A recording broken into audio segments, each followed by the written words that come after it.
Hello friends, मैं हूं आपका दोस्त प्रवीण कुमार बागड़े और आज हम पढ़ने वाले कंप्यूटर का 5वां चैप्टर नंबर 5 इनपुट और आउटपुट डिवाइसेस। तो इनपुट एंड आउटपुट डिवाइसेस, आइए दोस्तों हम इनपुट और आउटपुट डिवाइसेस पढ़ते हैं। तो आप हमारे वीडियो को पूरा देखें, अंतिम समय तक बने रहे और मैं आपको 100% गारंटी देता हूं दोस्तों, इस वीडियो को देखने के बाद आप किसी भी कॉम्पिटिशन एग्जाम को इजीली इनपुट आउटपुट डिवाइसेस से क्वेश्चन को सॉल्व कर पाएंगे दोस्तों। तो आइए दोस्तों शुरू करते हैं बिना देरी के। तो आइए दोस्तों शुरू करते हैं। सबसे पहले हम बात करेंगे इनपुट डिवाइस की, फिर बात करेंगे हम आउटपुट डिवाइस की। तो मैं आपको जानकारी के लिए बता दूं दोस्तों, सबसे पहले हम बात करेंगे इनपुट डिवाइस की। तो इनपुट डिवाइस जो होती है वो कंप्यूटर में इनपुट डिवाइस जो होती है दोस्तों, अभी आपको देखना नहीं है कि बोर्ड पर क्या लिखा हुआ है, पहले आप ध्यान से सुन लीजिए। सबसे पहले मैं बात कर रहा हूं इनपुट डिवाइस की। तो दोस्तों इनपुट डिवाइस क्या होती है? कंप्यूटर एक इलेक्ट्रॉनिक डिवाइस होता है दोस्तों, और इलेक्ट्रॉनिक डिवाइस होने के कारण कंप्यूटर क्या करता है? डेटा को प्रोसेस करता है। लेकिन कंप्यूटर किस डेटा को प्रोसेस करता है? सवाल यह उठता है दोस्तों कि कंप्यूटर किस डेटा को प्रोसेस करता है। तो कंप्यूटर केवल उसी डेटा को प्रोसेस करता है जिस डेटा को हम कंप्यूटर में इनपुट करते हैं। तो कंप्यूटर में इनपुट करने के लिए बहुत सारे उपकरण जुड़े होते हैं दोस्तों, जिनके बारे में हम डिटेल में डिस्क्राइब करेंगे। सबसे पहले मैं बता दूं कि इनपुट शब्द के बारे में। तो इनपुट शब्द जो है दोस्तों वो दो शब्दों से मिलकर बना है, इन प्लस पुट। इन का मतलब होता है दोस्तों अंदर, एंड पुट का मतलब होता है रखना। इसका मतलब यह होता है दोस्तों कि कंप्यूटर में डेटा को इनपुट करने के लिए, अंदर डालने के लिए जिन उपकरणों का प्रयोग होता है वो सारी इनपुट डिवाइसेस कहलाती है दोस्तों। तो इनपुट डिवाइसेस जो होती है दोस्तों वो कंप्यूटर में डेटा को डालने के लिए प्रयोग की जाती है। इसके बाद में हम बात करेंगे आउटपुट की। आउट का मतलब होता है दोस्तों बाहर, एंड पुट का मतलब होता है रखना। तो कंप्यूटर के द्वारा जो प्रोसेस्ड जानकारी होती है, जो परिणाम होता है, जो इंफॉर्मेशन होती है, जो जानकारी होती है, जो परिणाम को यूजर के समझने योग्य फॉर्म में दिखाने वाले डिवाइस को आउटपुट डिवाइस कहते हैं दोस्तों। इसके बाद हम बात करेंगे दोस्तों इनपुट डिवाइसेस की। तो यहां पर सारी इनपुट डिवाइसेस की लिस्ट मैंने आपको दे दिया है दोस्तों। सबसे पहले इनपुट डिवाइस है keyboard, mouse, track ball, joystick, फिर है light pen, touch screen, digitiser, tablet and scanner, BCR, MICR, OMR, smart card reader, digital camera, speech recognition system, punch card reader और ओसीआर। तो इनके बारे में मैं आपको डिटेल में बताऊंगा दोस्तों। सबसे पहले हम बात करते हैं कीबोर्ड की। तो मैं आपको जानकारी के लिए बता दूं दोस्तों, कंपटीशन एग्जाम में कीबोर्ड से रिलेटेड बहुत से क्वेश्चन आते हैं। कीबोर्ड जो होता है अपने आप में एक बहुत बड़ा टॉपिक है दोस्तों इनपुट डिवाइस का। सबसे पहले मैं आपको बता दूं कीबोर्ड दो प्रकार का होता है दोस्तों। एक होता है आपका सीरियल कीबोर्ड और एक होता है आपका पैरेलल कीबोर्ड। कीबोर्ड जो होता है दोस्तों दो प्रकार का होता है, एक होता है आपका सीरियल और दूसरा होता है आपका पैरेलल। तो जो आपका पैरेलल कीबोर्ड होता है दोस्तों, उसकी जो गति होती है, पैरेलल कीबोर्ड जो होता है उसकी जो गति होती है डेटा ट्रांसफर की, वो सीरियल कीबोर्ड से ज्यादा होती है। तो मैं आपको जानकारी के लिए बता दूं दोस्तों, सीरियल कीबोर्ड जो होता है उसमें डेटा को ट्रांसफर करने के लिए सिंगल तार का प्रयोग किया जाता है, सिंगल तार का प्रयोग किया जाता है। लेकिन जो आपका पैरेलल कीबोर्ड होता है दोस्तों, इसमें आपके 8 तारों का प्रयोग किया जाता है दोस्तों। 8 तारों का प्रयोग किया जाता है दोस्तों, 8 तार।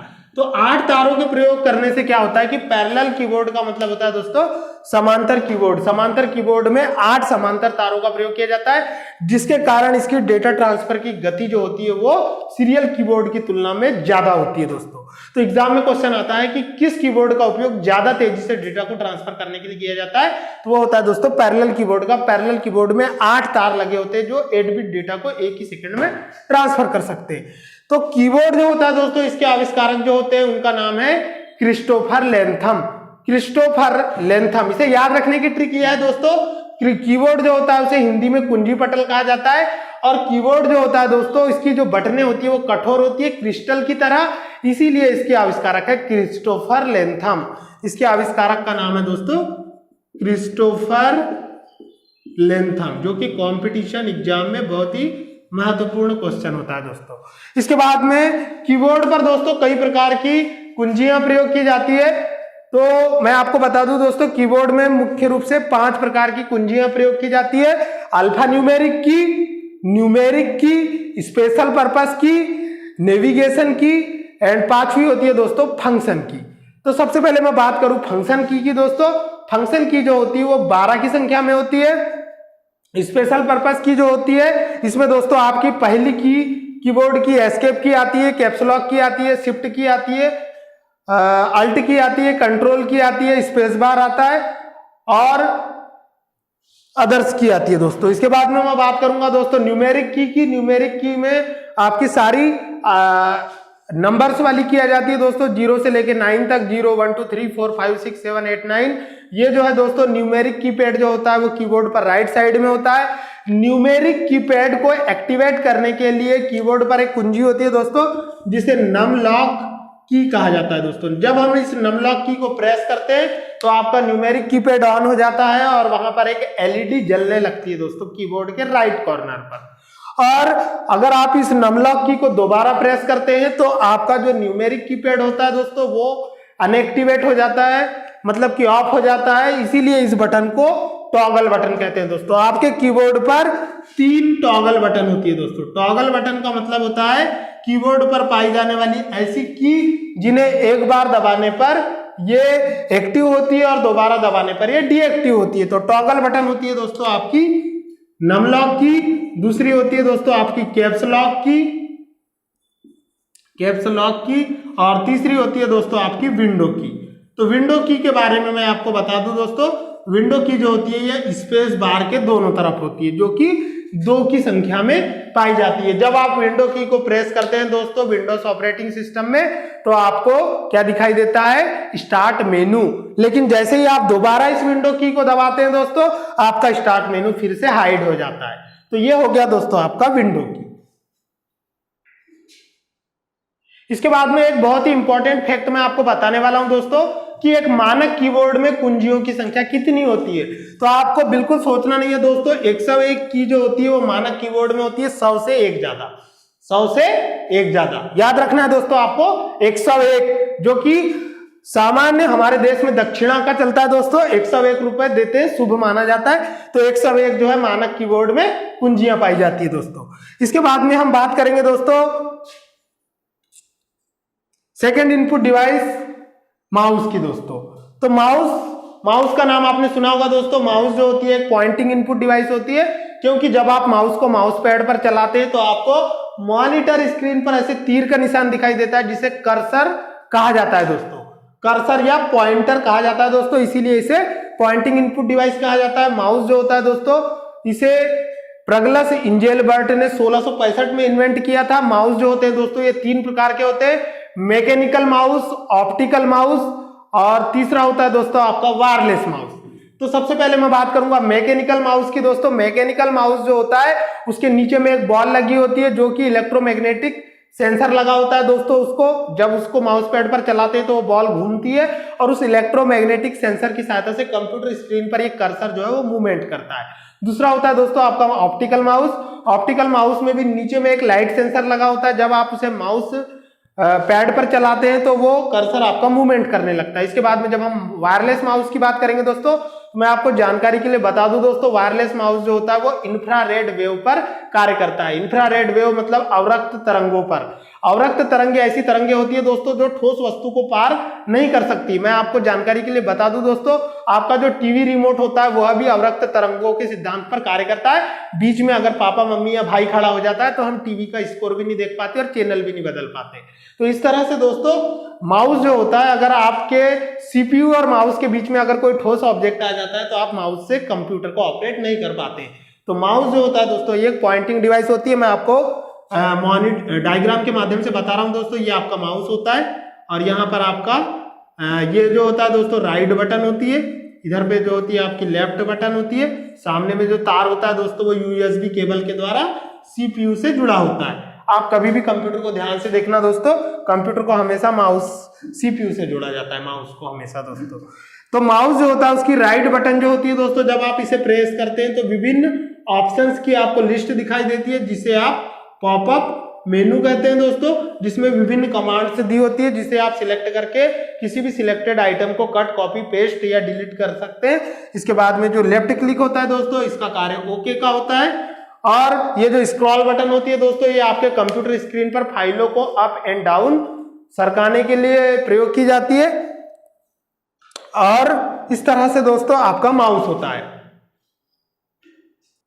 इसके बाद में हम बात करेंगे दोस्तों माउस की। एक और इंपॉर्टेंट क्वेश्चन आता है कंपटीशन एग्जाम में कि कंप्यूटर में जो सीरियल माउस को किस पोर्ट में लगाया जाता है। तो आपको मैं जानकारी के लिए बता दूं दोस्तों, कीबोर्ड और माउस जो होते हैं इन दोनों को कंप्यूटर के सीरियल पोर्ट से लगाया जाता है। तो मैं आपको जानकारी के लिए बता दूं दोस्तों, इनको सीरियल पोर्ट में क्यों लगाया जाता है। सीरियल पोर्ट में इसीलिए लगाया जाता है क्योंकि ये कंप्यूटर में डेटा की एंट्री तेजी से कर सके, और सीरियल पोर्ट में कंप्यूटर की वे सभी पेरिफेरल डिवाइसेस लगाई जाती है दोस्तों जिन्हें की शेयर नहीं किया जा सकता। मतलब कि माउस और कीबोर्ड जो होता है वो प्रत्येक कंप्यूटर के लिए सेपरेटली यूज किया जाता है, लेकिन जिन जिन डिवाइस को पैरेलल पोर्ट से लगाया जाता है दोस्तों उन्हें शेयर किया जा सकता है। जैसे कि हम बात करें प्रिंटर की, मॉनिटर की और स्कैनर की, इन तीनों को शेयर किया जा सकता है दोस्तों। एक ही मॉनिटर को मल्टीपल कंप्यूटर सीपीयू के बीच शेयर किया जा सकता है, एक ही प्रिंटर को मल्टीपल कंप्यूटर के बीच शेयर किया जा सकता है, और एक ही मॉनिटर को भी मल्टीपल सीपीयू या कंप्यूटर के बीच शेयर किया जा सकता है, लेकिन कीबोर्ड और माउस को कभी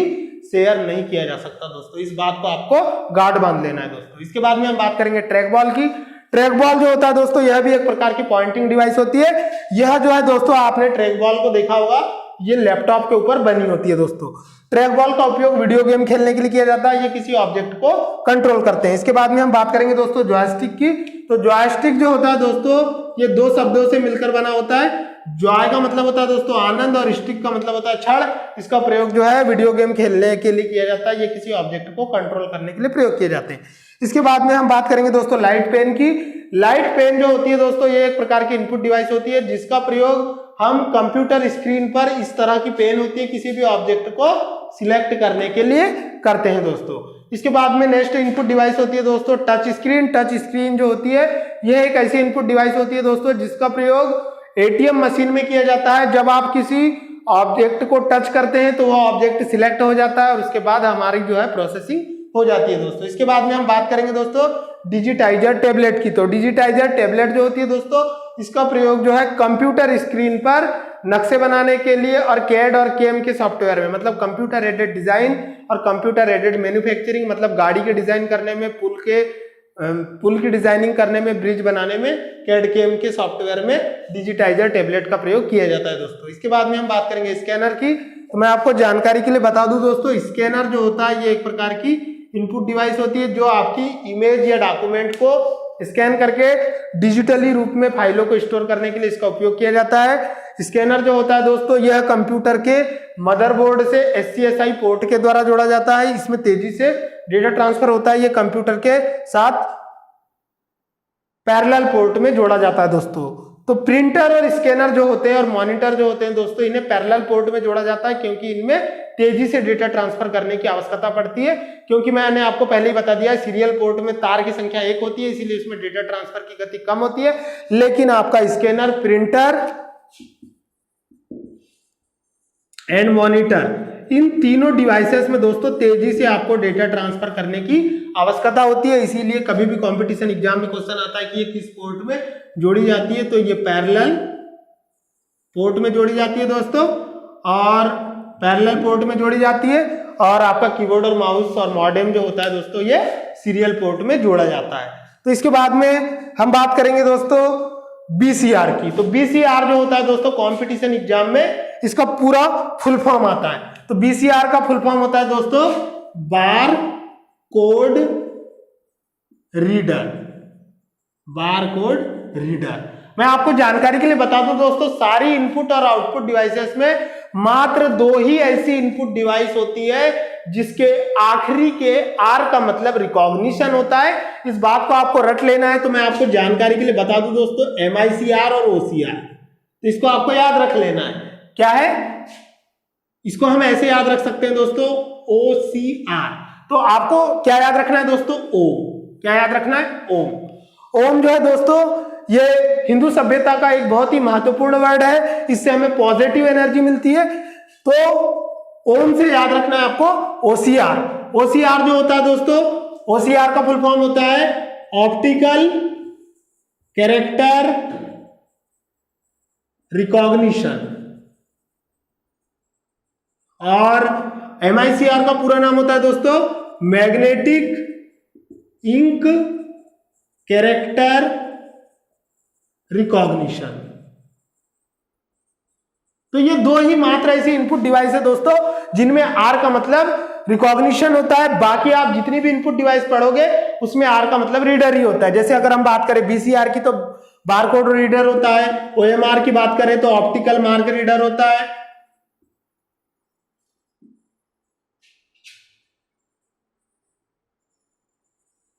ऑप्टिकल मार्क रीडर होता है। इस तरह से हम बात करें दोस्तों, एक और होता है आपका SCR, इसका फुल फॉर्म होता है दोस्तों स्मार्ट कार्ड रीडर। ये स्मार्ट कार्ड रीडर जो होता है दोस्तों ये एटीएम मशीन में लगा होता है, जिसमें कि आप अपने स्मार्ट कार्ड का प्रयोग करते हैं। एटीएम आपका एक स्मार्ट कार्ड होता है, डेबिट कार्ड होता है, जिसमें आप अपने एटीएम के स्लॉट में अपने एटीएम कार्ड को डालते हैं और उसमें जो मैग्नेटिक स्ट्रिप होती है उसके डेटा को स्मार्ट कार्ड रीडर द्वारा रीड किया जाता है। इसके अलावा आपने सुपरमार्केट में ऑक्सीजन मशीन देखी होगी जिसमें आप एटीएम कार्ड या डेबिट कार्ड या क्रेडिट कार्ड के सहायता से पेमेंट किया होगा। तो ये होता है दोस्तों इनपुट एंड आउटपुट डिवाइस। तो इधर आइए दोस्तों, अब फिर देखते हैं, हम बात कर रहे थे बीसीआर की। तो बीसीआर का पूरा नाम होता है दोस्तों बारकोड रीडर। आपने देखा होगा दोस्तों जो बड़ी बड़ी मॉल होती है, सुपरमार्केट होता है, वहां पर अगर आप कोई भी प्रोडक्ट को खरीदने जाते हैं दोस्तों तो उस प्रोडक्ट में क्या होता है दोस्तों, एक बारकोड बना होता है दोस्तों, जिससे आप क्या करते हैं दोस्तों, जैसे दोस्तों ये बारकोड आप चित्र में देख रहे हैं दोस्तों बारकोड, तो इस बारकोड को पढ़ने के लिए इस बीसीआर मशीन का प्रयोग किया जाता है। इस बारकोड में इस प्रोडक्ट से संबंधित संक्षिप्त जानकारी होती है कि ये किस बैच में बना है और इसकी रिलीजिंग डेट क्या है। तो ये महत्वपूर्ण जानकारी जो होती है दोस्तों ये बारकोड के रूप में होती है और इसे पढ़ने के लिए एक डिवाइस होती है जिसे आप बारकोड को स्कैन करते हैं दोस्तों। तो ये बारकोड बीसीआर का पूरा नाम आता है दोस्तों, कंपटीशन एग्जाम में इसका पूरा नाम होता है बारकोड रीडर। इसके बाद में हम बात करेंगे एमआईसीआर की दोस्तों। तो एमआईसीआर जो होती है दोस्तों इसका पूरा नाम होता है मैग्नेटिक इंक कैरेक्टर रिकॉग्निशन। इसका प्रयोग दोस्तों बैंकिंग में किया जाता है और बैंकिंग में चेक के ऊपर में ऐसे नंबर लिखे होते हैं दोस्तों 1 2 0 2 3 4 5 8 7 9, इस टाइप से एक नंबर लिखा होता है दोस्तों और इस नंबर की सहायता से ये जांचा जाता है कि आपका चेक सत्य है या असत्य है। अगर आपका चेक फॉल्स होता है दोस्तों तो चेक बाउंस हो जाता है। तो इस तरह से प्रत्येक चेक का नंबर जो होता है दोस्तों वो अलग अलग होता है और इस चेक के नंबर को पहचानने के लिए MICR magnetic ink character recognition machine का प्रयोग किया जाता है दोस्तों। इसके बाद में नेक्स्ट इनपुट डिवाइस है दोस्तों ओएमआर। तो आपने दोस्तों एमपीपीएससी की एग्जाम दिया होगा, बहुत सारी ऑनलाइन एग्जाम दी होगी जिसमें आपको गोले काले करने पड़ते हैं दोस्तों। तो इसी उसकी जो आंसर शीट होती है दोस्तों उसे ओएमआर मशीन की सहायता से जांचा जाता है। ओएमआर मशीन का पूरा नाम होता है दोस्तों ऑप्टिकल मार्क रीडर। ओएमआर का पूरा नाम होता है दोस्तों optical mark reader. Optical mark reader जो होती है दोस्तों ये ओएमआर शीट्स को पढ़ने के लिए प्रयोग की जाती है। इससे तेजी से आप जो है अपना परीक्षा परिणाम निकाल सकते हैं। इसके बाद में हम बात करेंगे दोस्तों स्मार्ट कार्ड रीडर की। तो स्मार्ट कार्ड रीडर जो होते हैं ये एटीएम मशीन में प्रयोग किए जाते हैं। इसके बाद में हम बात करेंगे दोस्तों डिजिटल कैमरे की। डिजिटल कैमरा जो होता है दोस्तों ये एक प्रकार की ऑनलाइन इनपुट डिवाइस होती है जिसका प्रयोग वीडियो कॉन्फ्रेंसिंग करने के लिए किया जाता है और ऑनलाइन चैटिंग के लिए किया जाता है, वीडियो चैटिंग के लिए किया जाता है। इसके बाद में हम बात करेंगे दोस्तों स्पीच रिकॉग्निशन सिस्टम की। तो हमारा आज के समय में जो भी कंप्यूटर सिस्टम है, मोबाइल फोन्स है, वो सभी आर्टिफिशियल इंटेलिजेंस के कॉन्सेप्ट पर वर्क करते हैं दोस्तों। तो स्पीच रिकॉग्निशन सिस्टम, तो स्पीच का मतलब होता है दोस्तों बातचीत, रिकॉग्निशन का मतलब होता है पहचानना और सिस्टम मतलब कि आवाज को पहचानने वाला सिस्टम। तो कंप्यूटर में दोस्तों ऐसा सिस्टम होता है जो अपने मालिक की आवाज को पहचान लेता है या फिर यूजर की आवाज को पहचान कर वर्क करता है। अगर आप जियो फोन यूज करते हैं दोस्तों, छोटा वाला जियो फोन दोस्तों 1500 वाला जो कि हमारे देश में अभी बहुत चल रहा है, 4G फोन है, उसमें आप गूगल असिस्टेंट में जाओगे और बोलोगे कि मेरे फ्रेंड आकाश को मैसेज कीजिए, तो आपका गूगल असिस्टेंट आपके फ्रेंड आकाश को मैसेज करेगा। आप फिर वो बोलेगा कि speech recognition system Google assistant बोलेगी कि बोलिए आप क्या संदेश भेजना चाहते हैं। तो आप बोलोगे गुड मॉर्निंग भाई आकाश, क्या कर रहा है। तो इस तरह से दोस्तों आपका मैसेज वो सेंड हो जाएगा। तो स्पीच रिकॉग्निशन सिस्टम जो है ये एक प्रकार की इनपुट डिवाइस है। हम क्या कर रहे हैं, निर्देश को इनपुट कर रहे हैं, काय के अंदर, गूगल फोन के अंदर। इसके बाद में हम बात करेंगे दोस्तों पंच कार्ड रीडर की। पंच कार्ड रीडर जो होता है एक प्रकार का स्मार्ट रीडर होता है जो कि आपके पंच कार्ड पर स्टोर किए गए डेटा को रीड करता है और कंप्यूटर में इनपुट करता है। इसके बाद में हम बात करेंगे दोस्तों OCR की। तो OCR जो होती है दोस्तों, यह भी एक इनपुट डिवाइस होती है। मैंने आपको बताया था एक ट्रिक ओम, तो ओम से OCR और M से MICR। तो OCR जो होता है दोस्तों, OCR का पूरा नाम होता है ऑप्टिकल कैरेक्टर रिकॉग्निशन। यह जो होता है दोस्तों एक ऐसी इनपुट डिवाइस होती है ऑप्टिकल कैरेक्टर रिकॉग्निशन, जिसकी सहायता से हम अपने दस्तावेजों को और इमेजेस को स्कैन करके ऑप्टिकल रूप में स्कैन कर सकते हैं। ऑप्टिकल कैरेक्टर रिकॉग्निशन का उपयोग डॉक्यूमेंट को डिजिटली स्कैन करने के लिए किया जाता है, डिजिटल रूप से कंप्यूटर में इनपुट करने के लिए किया जाता है दोस्तों। वर्तमान समय में बहुत सारे ऑनलाइन स्टाम्प भी बनते हैं दोस्तों, तो वो सब OCR के हेल्प से किए जाते हैं। इसके बाद में हम बात करेंगे दोस्तों आउटपुट डिवाइस की। इसके बाद दोस्तों आते हैं हम आउटपुट डिवाइस पर। तो मैं आपको जानकारी के लिए बता दूं दोस्तों, कंप्यूटर जो होता है वो एक इलेक्ट्रॉनिक डिवाइस होती है, मतलब बाइनरी डेटा पर वर्क करता है दोस्तों। लेकिन हमको जो आउटपुट प्राप्त होता है वो क्या हमें बाइनरी डेटा में प्राप्त होता है क्या दोस्तों? नहीं। आउटपुट डिवाइस जो होती है वो प्रोसेस किए गए डेटा को हमारे समझने योग्य फॉर्म में बदलकर हमें दिखाती है। तो वो कंप्यूटर के द्वारा प्रोसेस किए गए बाइनरी डेटा को मनुष्य के समझने योग्य फॉर्म में बदलने वाली डिवाइस आउटपुट डिवाइस होती है दोस्तों, जो आपको परिणाम आउटपुट के रूप में दिखाती है। तो आइए हम आउटपुट डिवाइस पर डिस्कस करते हैं। तो सबसे पहले हम बात करेंगे प्रिंटर की। तो प्रिंटर जो होती है दोस्तों, ये बहुत ही महत्वपूर्ण और बहुत ज्यादा फेमस आउटपुट डिवाइस है। तो आपको जो आउटपुट प्राप्त होता है दोस्तों, वो दो रूपों में प्राप्त होता है। एक होता है आपका हार्ड कॉपी आउटपुट और दूसरा होता है दोस्तों आपका सॉफ्ट कॉपी आउटपुट। तो हार्ड कॉपी आउटपुट जो होता है दोस्तों आपका प्रिंटर देता है, और सॉफ्ट कॉपी आउटपुट जो होता है उसे हम कागज के ऊपर प्रिंट नहीं कर सकते, उसे ओनली हम देख सकते हैं दोस्तों। तो सबसे पहले हम बात करेंगे दोस्तों प्रिंटर की। तो प्रिंटर जो होते हैं दोस्तों, ये प्रिंटिंग के आधार पर दो प्रकार के होते हैं। प्रिंटिंग टेक्निक के आधार पर इंपैक्ट प्रिंटर और नॉन इंपैक्ट प्रिंटर। प्रिंटर जो होते हैं दोस्तों ये दो प्रकार के होते हैं। एक होता है आपका इंपैक्ट और दूसरा होता है दोस्तों आपका नॉन इंपैक्ट। तो इंपैक्ट प्रिंटर जो होता है दोस्तों, इसमें क्या होता है कि आपका जो कागज होता है और जो आपका हथौड़ा होता है जो कागज के ऊपर टेक्स्ट को प्रिंट करता है, और जो स्याही होती है, इन तीनों के बीच में फिजिकल कांटेक्ट होता है। इस कारण ये बहुत ज्यादा शोर उत्पन्न करते हैं, महंगे होते हैं और बहुत ज्यादा पावर कंज्यूमिंग होते हैं। लेकिन जो नॉन इंपैक्ट प्रिंटर होते हैं दोस्तों, इसका बेस्ट एग्जांपल है लेजर प्रिंटर दोस्तों।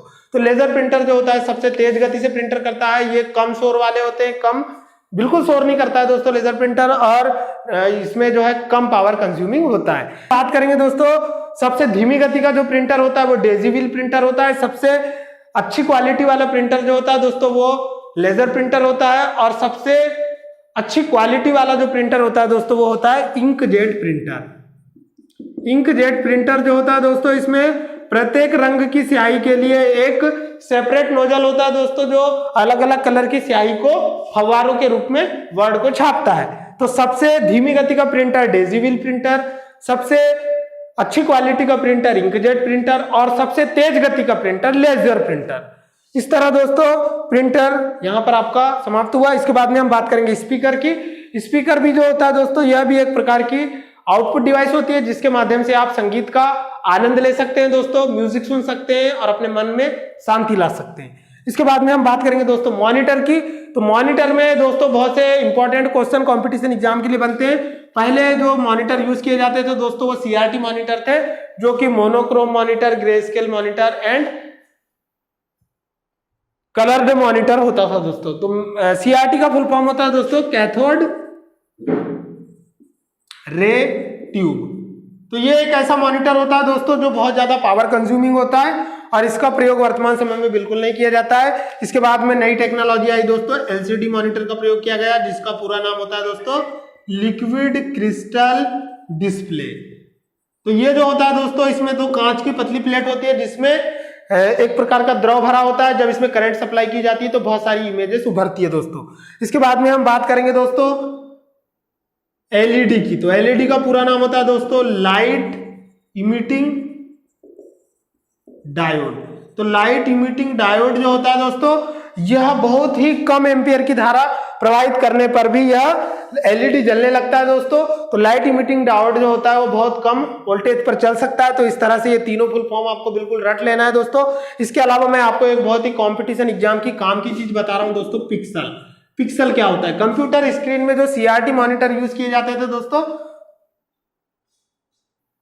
तो हम बात करते हैं दोस्तों सीआरटी मॉनिटर की। तो सीआरटी मॉनिटर में मैं आपको बता रहा हूं दोस्तों पिक्सल क्या होता है। जब हम सीआरटी मॉनिटर की बात करते हैं कैथोड रे ट्यूब की, तो इसमें एक कैथोड लगा होता है दोस्तों।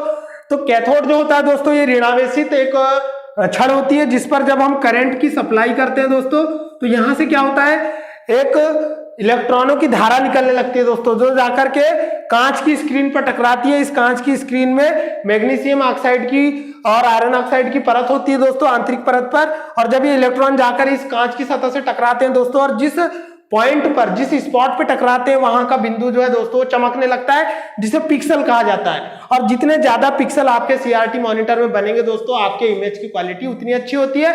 तो यहां पर 4 विशेषता होती है दोस्तों सीआरटी मॉनिटर की, जो मैं आपको बहुत ही डिटेल में बताने वाला हूं। जैसे बात है, सबसे पहले करते हैं रिजोल्यूशन की। तो इस कंप्यूटर स्क्रीन पर जितना ज्यादा पिक्सल का घनत्व होगा दोस्तों, आपके मॉनिटर स्क्रीन की इमेज उतनी ज्यादा होगी, उतनी अच्छी होगी। तो रिजोल्यूशन जितना ज्यादा होगा दोस्तों, आपकी इमेज की क्वालिटी उतनी अच्छी होगी। दूसरा होता है दोस्तों आपका डॉट पिच। डॉट पिच का मतलब होता है दोस्तों ये दोनों पिक्सल के बीच की फिजिकल डिस्टेंस। अगर ये पिक्सलों के बीच की दूरी कम होगी दोस्तों, डॉट पिच कम होगा, तो आपकी इमेज की क्वालिटी ऑब्वियसली ज्यादा होगी दोस्तों। इसके बाद में हम तीसरी विशेषता होती है दोस्तों इसकी रिफ्रेश रेट। रिफ्रेश रेट तो मैं जानकारी के लिए आपको बता दूं दोस्तों, बेसिकली क्या होता है कि आपके पिक्सल जो होते हैं दोस्तों, वो जितने जल्दी यहां पर हाईलाइटेड होंगे, उतने जल्दी जितने जल्दी हाईलाइटेड होंगे और जितने जल्दी हाइड होंगे, उतने जल्दी आपकी इमेज जो है मॉनिटर स्क्रीन पर जल्दी जल्दी चेंज होगी दोस्तों। उससे आपकी इमेज और वीडियो की क्वालिटी दोनों एडवांस होगी दोस्तों। इसके बाद में हम बात करेंगे दोस्तों, एक बहुत ही इंपॉर्टेंट फैक्ट है जो कंपटीशन एग्जाम में पूछा जाता है दोस्तों, लेजर का फुल फॉर्म। तो मैं आपको लेजर का फुल फॉर्म बताऊंगा दोस्तों। इसके बाद में मैं जो आपको बहुत ही महत्वपूर्ण टॉपिक बताने वाला हूं दोस्तों, लेजर का फुल फॉर्म जो कंपटीशन एग्जाम में आता है। तो लेजर का फुल फॉर्म होता है light amplification stimulated emission of radiation. इसे आपको बिल्कुल रट लेना है दोस्तों, light amplification stimulated emission of radiation. तो दोस्तों ये जो होती है लेजर किरण, जो होती है एक उच्च आवृत्ति की प्रकाश किरण होती है, जो क्या करती है, कंप्यूटर में डेटा को रीड और राइट करने के लिए प्रयोग की जाती है। इसका प्रयोग सीडी पर स्टोर और डीवीडी पर स्टोर रिकॉर्ड को पढ़ने के लिए किया जाता है दोस्तों। तो इसके बाद में हम आगे की आउटपुट डिवाइसेस के बारे में बात कर रहे हैं दोस्तों। इसके बाद में हम बात करेंगे प्लॉटर की। तो प्लॉटर एक प्रकार का प्रिंटर होता है दोस्तों, जिसका उपयोग बैनर वगैरह बनाने के लिए किया जाता है। इसके बाद में हम बात करेंगे दोस्तों प्रोजेक्टर की। तो जो हम ऑनलाइन पढ़ाई करवाते हैं दोस्तों, तो वो प्रोजेक्टर की सहायता से भी करा सकते हैं। कंप्यूटर के MIDI पोर्ट से जोड़ करके प्रोजेक्टर को एक मॉनिटर स्क्रीन पर हम लाइव सारी चीजों को दिखा सकते हैं दोस्तों। इसके बाद में हेडफोन की हम बात करेंगे। तो हेडफोन जो होती है दोस्तों एक ऐसी आउटपुट डिवाइस होती है। इसके बाद में हम बात कर रहे थे दोस्तों प्रोजेक्टर की। तो प्रोजेक्टर का प्रयोग जो है ऑनलाइन स्टडी करवाने के लिए होता है और बड़े हॉल में बहुत सारे बच्चों को पढ़ाने के लिए होता है। प्रोजेक्टर जो होती है दोस्तों ये कंप्यूटर के CPU से MIDI पोर्ट से लगाई जाती है। तो MIDI का पूरा नाम होता है दोस्तों म्यूजिकल इंस्ट्रूमेंट डिजिटल इंटरफेस। इसकी सहायता से हम जो है प्रोजेक्टर जैसी डिवाइसेस को जोड़ सकते हैं दोस्तों। और हेडफोन जो होती है यह भी इस भी डिवाइस से आप जो है ऑब्वियसली फ्रेंडली होंगे दोस्तों। हेडफोन जो होता है यह एक प्रकार की आउटपुट डिवाइस होती है, जिसका उपयोग वीडियो कॉन्फ्रेंसिंग के लिए किया जाता है और इसका उपयोग बहुत ज्यादा कस्टमर केयर लोग करते हैं दोस्तों। इसके बाद में मैं आपको बहुत ही काम की चीज बताने वाला हूं दोस्तों। कंपटीशन एग्जाम में क्वेश्चन पूछा जाता है कि मॉनिटर का साइज क्या होता है। तो मॉनिटर का साइज जो होता है दोस्तों वो हमेशा मॉनिटर के विकर्ण से मापा जाता है। अगर हमने बोले कि हमारे पास 18 इंच का LCD है, इसका मतलब यह है दोस्तों आपके पास जो LCD है उसके विकर्ण की लंबाई कितनी है, 18 इंच है। तो ये क्वेश्चन कंपटीशन एग्जाम में पूछा जाता है दोस्तों।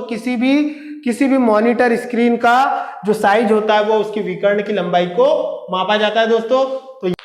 तो यह वीडियो आपको कैसा लगा, आपको हमारे वीडियो को पूरा देखकर कमेंट करना है दोस्तों और बताना है कि वीडियो में क्या आपको अच्छा लगा। तो आपने हमारे वीडियो को पूरा देखा, मैं आपका बहुत बहुत धन्यवाद करता हूं दोस्तों। मैं आपका दोस्त प्रवीण कुमार बागड़े ऐसे ही इंटरेस्टिंग वीडियो आपके लिए लाता रहूंगा। हमारे इस चैनल को लाइक करें दोस्तों और इसी तरह हमारे चैनल पर बने रहें। तो दोस्तों मिलते हैं अगले वीडियो में। थैंक यू दोस्तों।